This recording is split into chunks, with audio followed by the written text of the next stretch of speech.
So, in continuation of the last problem which I have analyzed in the last class, up to this we have drawn the centroid, we have drawn the asymptotes with the angle 60 degree, 180 degree and 300 degree. I have not just mentioned the angle. This is 60 degree, this is 180 degree, and up to this is 300 degree. This is a space problem, so that is a space problem. I am not going to just make it clumsy like this. So you see there is a path branch here, and there is also a path here. You see the path is actually lying between 0 and minus 1, 0 and minus 1, right?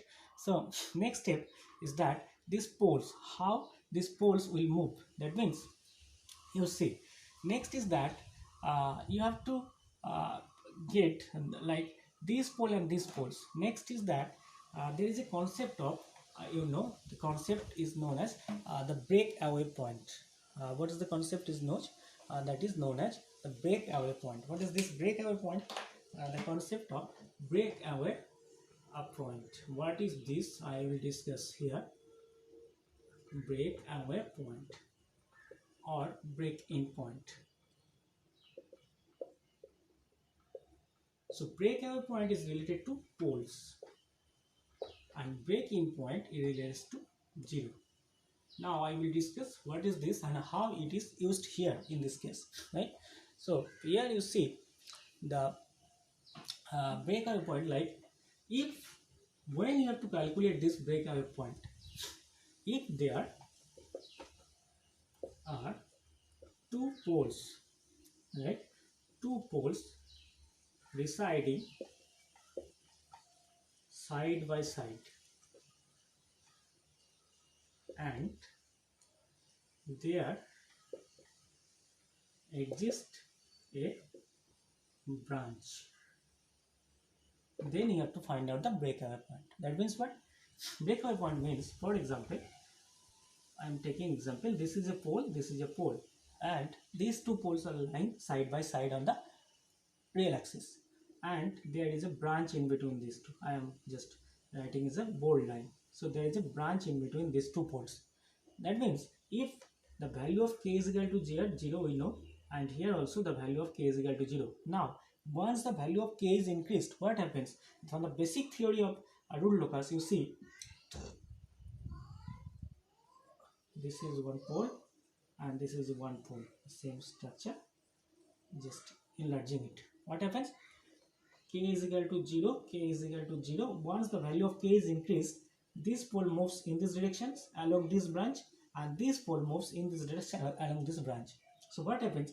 There is a value of k for which certain value of k, they will meet at a particular point on this real axis, and they will collide because they are moving face to face. This pole is moving this direction and this pole is moving this direction. So they are colliding at a point and they leave the real axis. Leave the real axis means this branch may lead to this directions, this branch may lead to this direction. That means the two poles are getting two separate routes, right? Two branches, two poles. This pole is moving these directions. After colliding, that may go to these directions, and when they are coming to these directions, after colliding, they will move it to downward directions, right? And they are leaving this real axis at an angle of 90 degree, right? Just perpendicularly they will leave this real axis. That means this point is known as breakaway point, right? This is the concept of breakaway point. So when there is availability of any two poles, open loop poles, which are lying side by side and the branch exists between them, so definitely there is a breakaway point, right? And the poles will leave this real axis at that point. That is the concept of breakaway point. And similarly, the concept of break-in point, I say break-in point, for example,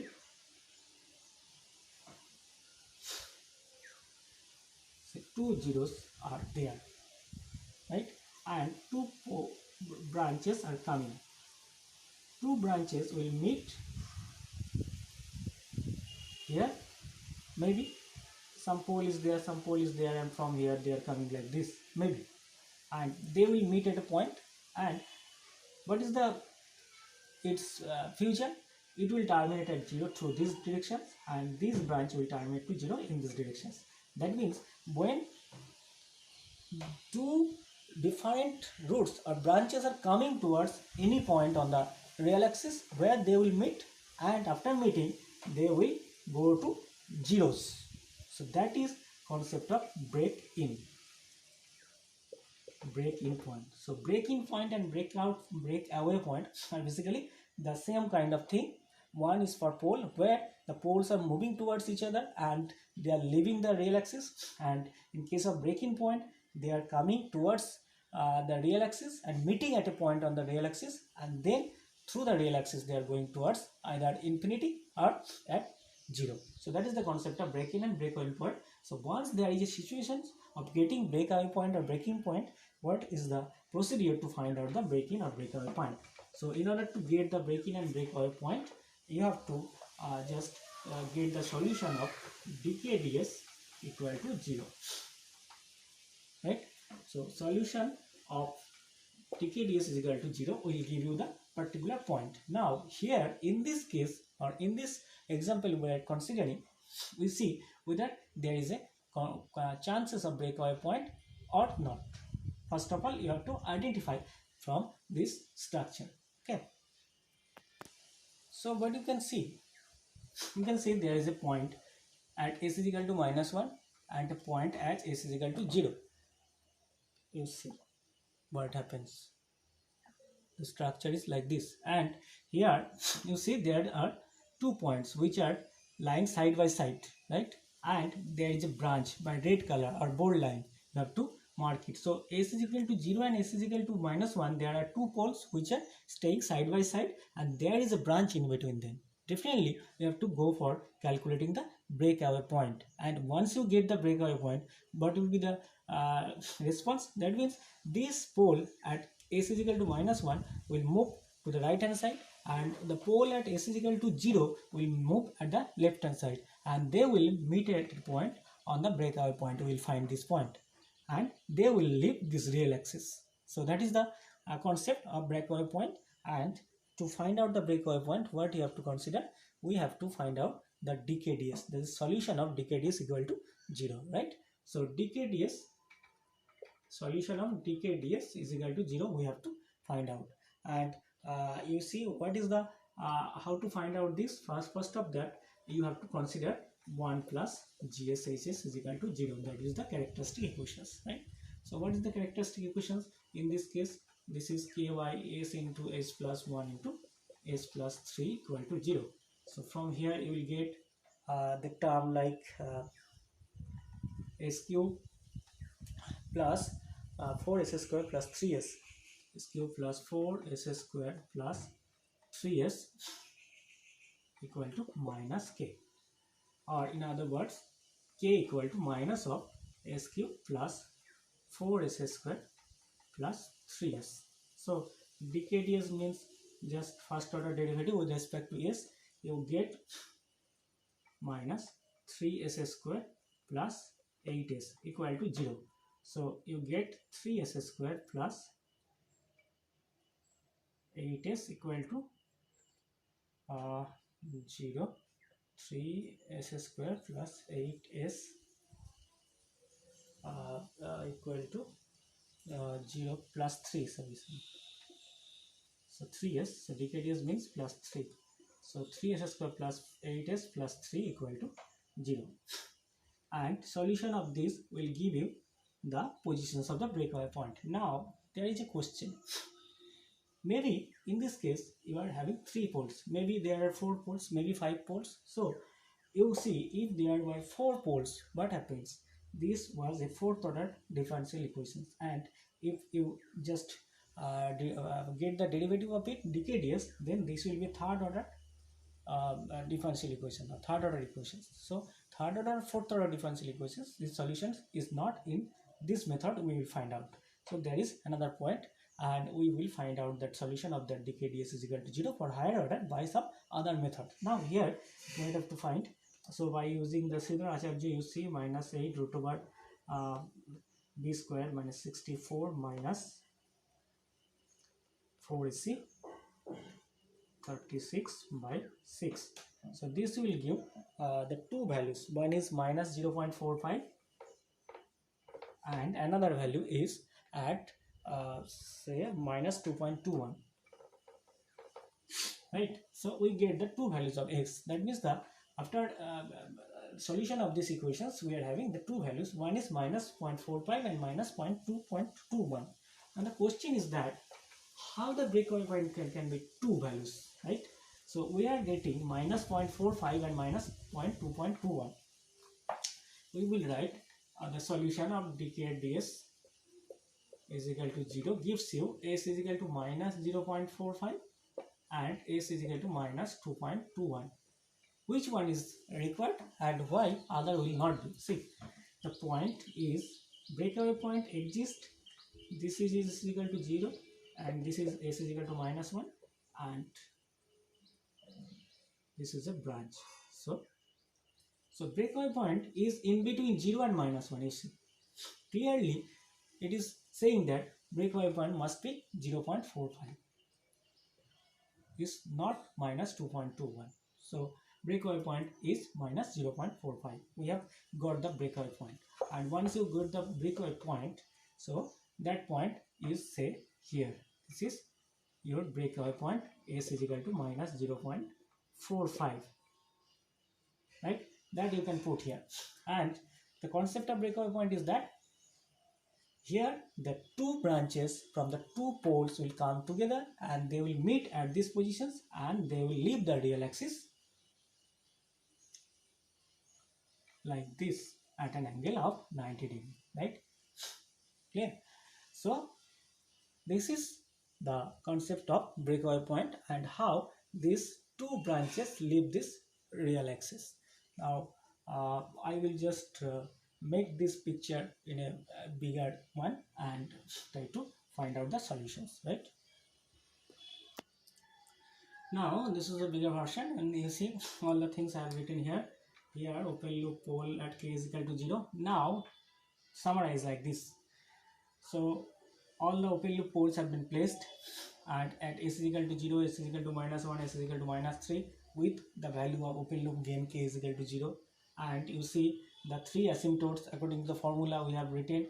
The angle is 60 degree, angle is 180 degree and angle is 300 degree. Three angles have been drawn on a single point which is known as centroid. So this is your centroid minus 1.33, and as we have identified the branches on the real axis, and you see there is a red color, which means there is a branch in between the two poles, and here is a branch between from s is equal to minus 3 to infinity. And next step is that is there any branches within the two side by side poles? Yes, there is a so definitely there is a breakaway point, and we have find out the breakout point by using dkds is equal to 0, that is minus 0.45.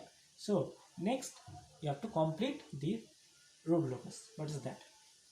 See, the root locus branches originates from open loop pole and terminates either at infinity or 0. Here is no 0. So all the three branches which will be originating from three open loop poles will terminate at infinity, and once they will terminate at infinity, they will go along the asymptotes, right? So there are three branches because three number of open loop poles are there, three branches, and three branches terminate at infinity because there is no 0. So they will go along three asymptotes we have drawn. One is this line, one is this line, one is along this line. And see, there is a pole and there is an asymptote along this 180 degree line. So you see there is a branch also. So this pole will terminate at infinity along these directions, and here we will write k is equal to infinity. That means this the function of this pole or the root locus branches is complete. Here after infinity this moves along the 180 degree line because there is an angle 180 degree line, asymptotic angle, right? So that is the complete. Next one is that these two branches means one branch will originate from this pole, one branch will originate from this pole. So what will happen, this will move to this direction, this will move to this direction, and at these positions This is breakaway. They will leave the real axis with an angle of 90 degree. That means this is the branch. This branch like this. This pole originates. This branch originates from this pole and going to this direction. Similarly, one branch is originate from here and going to this directions. Now, where they will go?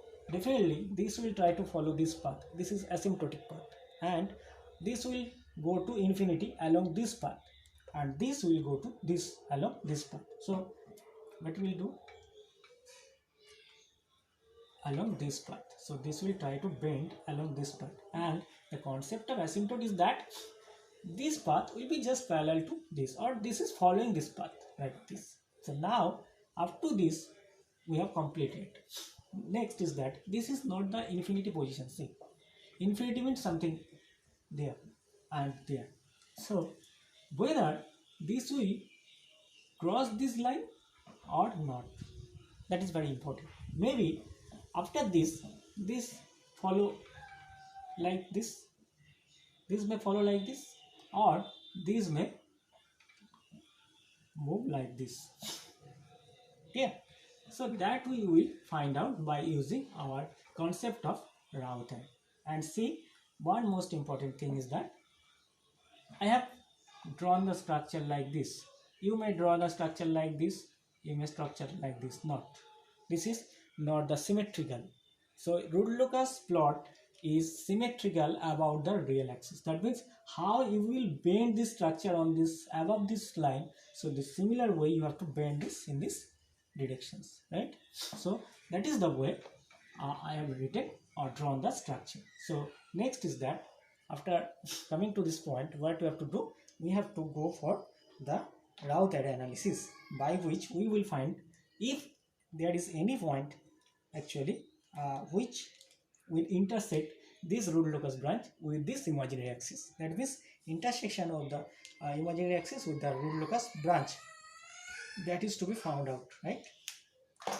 So for that, what I have to do, I have to consider again 1 plus GSHS, characteristic equation is equal to 0, right? And from there you get s cube plus 4s square plus 3s plus k equal to 0. This is your characteristic equations, and from these characteristic equations definitely we can find out some route array like s cube, s square, s to the power 1 and s to the power 0, right? So what are the values? 1, 3, that you know better, and this is 4k, this is 12 minus k by 4, and this is your 0, and this is your k. Now how to find out the intersections? That means intersection with imaginary axis.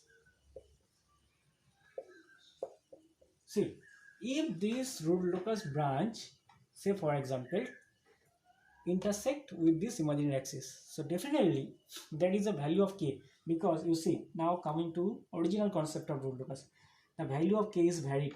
See, k is 0 here, and if you can find out the value of k here, you will see the value of k has been increased, and the k of the value of k is going increasing, and here there is certain value of k for which this Root Locus branch will be intersecting. That means the value of k for which there is the poles on the imaginary axis. If the poles on the imaginary axis, when this will cross the imaginary axis in this point and this point, definitely, and in that situations what will happen, the system will be marginally stable for that particular conditions. If that is marginally stable, that means what will affect the route array, that means a particular row all the elements will be 0, right?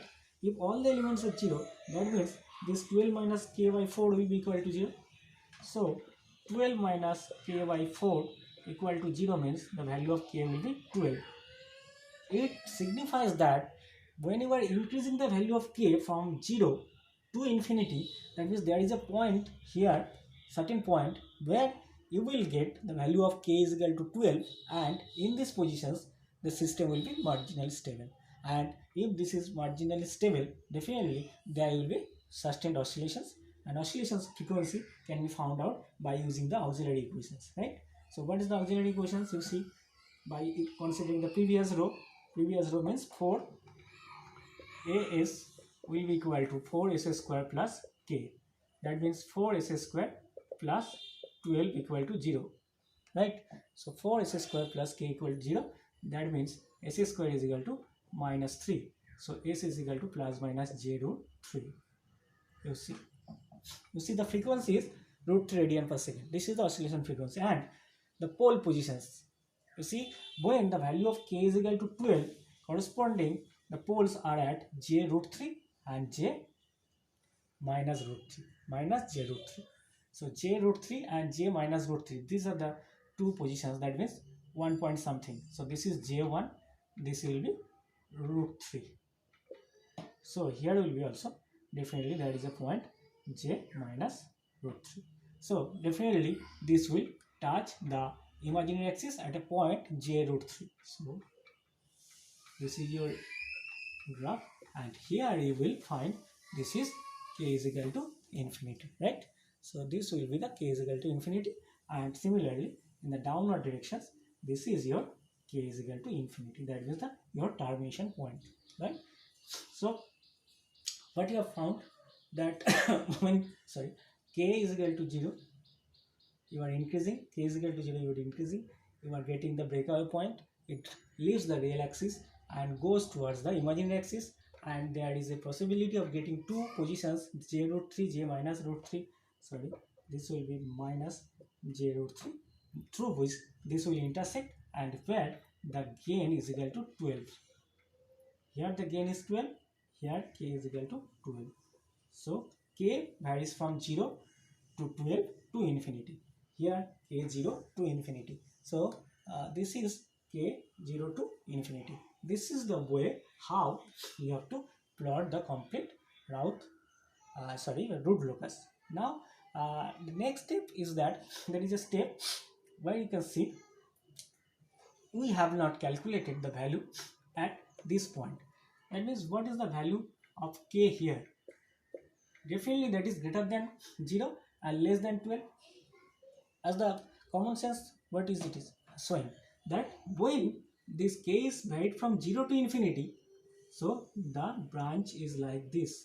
That means this is 0, k is equal to 0, this is at k is equal to 12, this is k is equal to infinity. So definitely this will be in between 0 and 12. And what is the value of k at any point? Maybe there you have to find out the value of k, maybe there you have to find out the value of k, and so on. So from the graph you know the positions of this point. Maybe this is minus 0.5 minus j 0.5, maybe this is minus 0.5 minus 1.5, whatever may be the values, right? So here we will try to find out the value of k at this breakaway point, right? So how to get that, I will just check. So to find the value of k, next step, at any point, that is done with the help of Evans magnitude criteria. What is that? That is mod of GSHS at any value is equal to 1. So this is the criteria that we have already discussed during the construction of the Root Locus. So mod of GSHS at any value of s is equal to 1. So here we want to find out the magnitude of k at breakaway point. So we know the point breakaway point, the value of breakaway point is known to us, and so we will just put the formula here. What is the formula? That is mod of GSHS. So mod of GSHS means ky s into s plus 1 into s plus 3. That is your open loop transfer function at s is equal to 0.45. This is your 1. This is the equations. Simple. So what you have to do? I will just write here, right?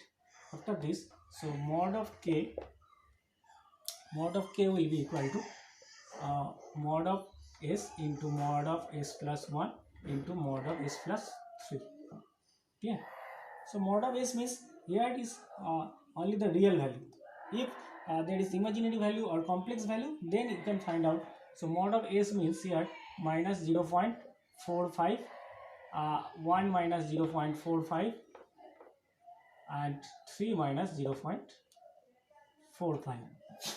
You just multiply these three values and you will get mod of 0.45 means 0.45, 1.45 means this is your 0.45 into 0.55 into 2.55. So these three multiplication will give you the value of k at s is equal to 0.45. Say for example, this value is complex. Say we want to find out the value of k at s is equal to say for example minus 0.5 minus j1, right? See, here what we want to find out, we want to find out at s is equal to, say for example, any point minus 1 plus j1, where you have to find out the value of k for this problem. So similarly, we will write mod of k is equal to mod of s plus 1, mod of s plus 3 in this problem. So put the value of s minus 1 plus j1, minus 1 plus j1 plus 1, minus 1 plus j1 plus 3, right? Now, how to find out the mod? You see, mod of a plus jb is equal to root over a square plus b square. Simple. So minus 1 plus j1 mod means root over 1 plus 1 into this is 0 plus j1, that means 0 plus 1 into 2 plus j1, that means 2 square plus 1. So you get the value is equal to 1, 2. This is 2. As simple as that, right? So for any value of s on this graph, you can find out by using this concept, mod of GSHS at that value of s is equal to k. So this is the complete Root Locus plot for any kind of problem, and here we have not considered any zero. If there is any zero, then maybe like this pole terminates, there is a branch terminate at 0 like that. And in the next problem we will discuss about one concept of complex pole. So that is another concept, complex pole is there. So if there is any complex pole, how the Root Locus branch originates from that pole. If there are real poles, we'll see. So there is a kind of problem here where we will find how to find out the Root Locus for that problem where there is a complex pole. Okay, in the next class we will discuss that. Thank you.